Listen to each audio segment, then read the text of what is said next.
Gracias, asambleísta. Tiene la palabra el asambleísta Mauro Andino.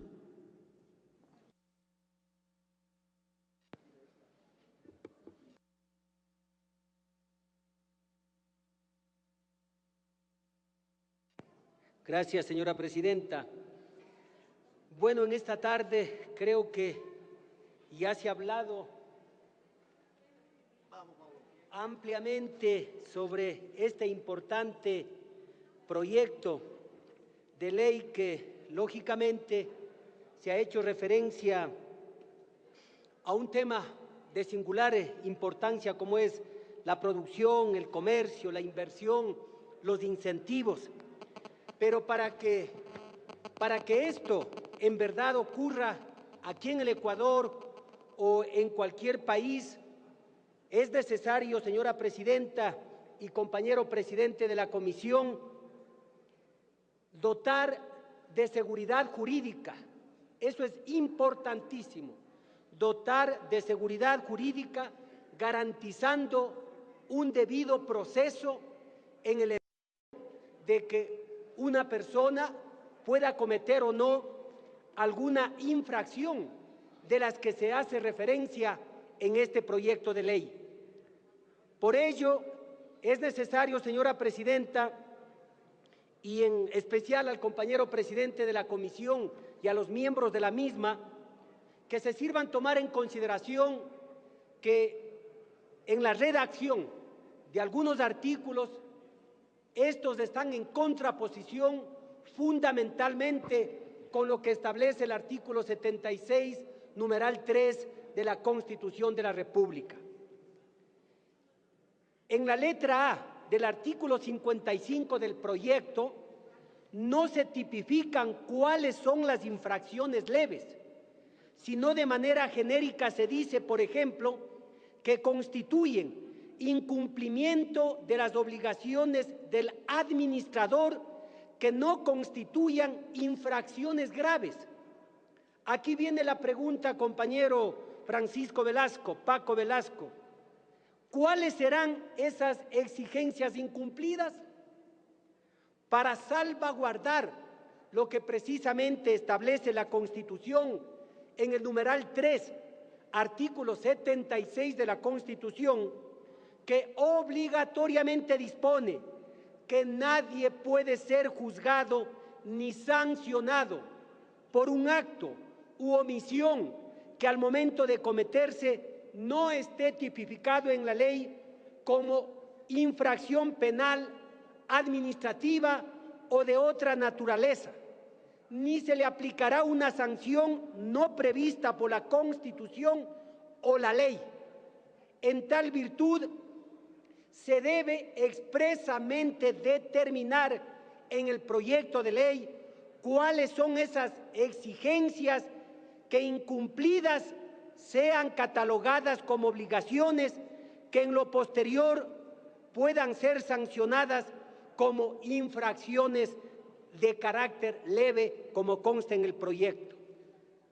De la misma manera, en la letra A del artículo 56 del proyecto encontramos el mismo problema, es decir, no existe la determinación explícita de los hechos constitutivos del accionar que permita ver y distinguir la determinación del incumplimiento como identificador de la infracción grave.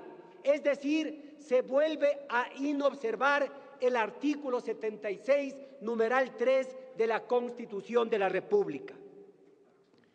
En el capítulo segundo, artículo 57, se atenta de manera igual en contra del principio de legalidad.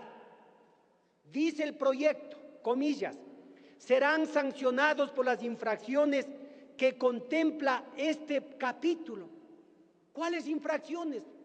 Hay que determinar, hay que puntualizar, porque caso contrario, esto estaría contrariando una vez más lo que dice el artículo 76, numeral 3 de la Constitución. En el artículo 186, que hoy es el 188 que se ha presentado, En el inciso tercero, se dice que cuando la comisión de la defraudación aduanera tenga relación directa con el funcionamiento de las personas jurídicas, el Tribunal de Garantías Penales competentes remitirá a la Superintendencia de Compañías una copia de la providencia en la que ponga la disolución de pleno derecho de la persona jurídica a fin de que se dé el trámite correspondiente. Ocurre que se está mandando la muerte civil de la empresa o entidad involucrada con una resolución del Tribunal de Garantías Penales que aún no está en firme. Para que esa persona jurídica muera civilmente, debe existir una sentencia en firme y luego de que esa sentencia esté ejecutoriada, allí sí opera la muerte civil de esa compañía. Caso contrario, se está violentando el debido proceso y la seguridad jurídica a la que hace referencia la Constitución. En el artículo 188, que hoy es del 190, se le otorgan facultades al juez para que ordene el decomiso. Una cosa es el decomiso, otra cosa son las medidas cautelares. Se le otorgan facultades al juez para que ordene el decomiso de mercancías materia del delito, cuando estas facultades deben ser concedidas al Tribunal de Garantías Penales. Decomiso, insisto, no es una medida cautelar. Decomiso es parte de la sentencia que emite el Tribunal de Garantías Penales una vez que se ha comprobado la responsabilidad del infractor y una vez que se ha comprobado la materialidad de la infracción. En consecuencia, el juez no debe tener esta facultad para disponer el decomiso. En el artículo 191, que hoy es del artículo 193, sobre las medidas cautelares, resuelto el inicio de la instrucción fiscal, dice el proyecto, se ordenará obligatoriamente las medidas cautelares reales sobre los bienes de propiedad del procesado. Aquí se está dando una facultad para que obligadamente se ordenen medidas cautelares.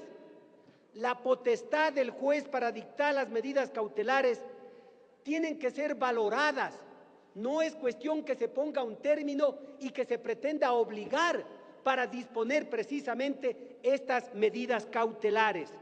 Esto también está en contraposición a lo que establece el marco de la Constitución. El artículo 198, literal C, igual viola nuevamente o está en contraposición a lo que establece el artículo 76, numeral 3 de la Constitución, cuando se habla de las faltas reglamentarias.